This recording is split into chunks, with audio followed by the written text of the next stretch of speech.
while some Ahmadi girls pursue higher educations and professions such as medicine, engineering, teaching, or law, many prefer to stay at home after marriage.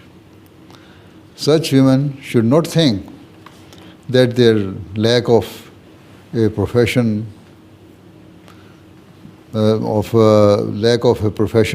precludes them from serving the Jamaat or fulfilling the responsibilities of their work. Rather, nurturing your children, raising them to be righteous and to possess a deep love for God, and ensuring that your home shines as a beacon of Islamic light lies at the very heart of being a Waqf-e-Nau member. In fact, this is the responsibility of every Ahmadi mother.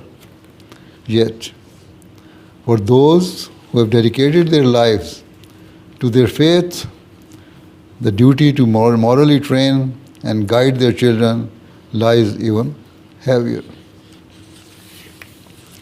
Remember that your children are always watching you with eager eyes. So let them see virtue and sincerity in your every deed.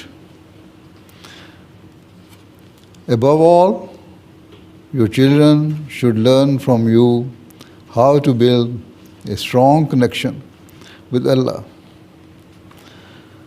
and recognize why this is so important. They should learn the profound value of seeking Allah's nearness and how He, in His benevolence, listen to the prayers of those who draw close to Him.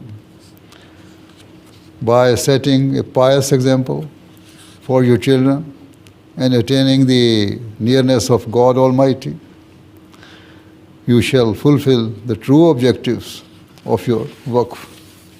So,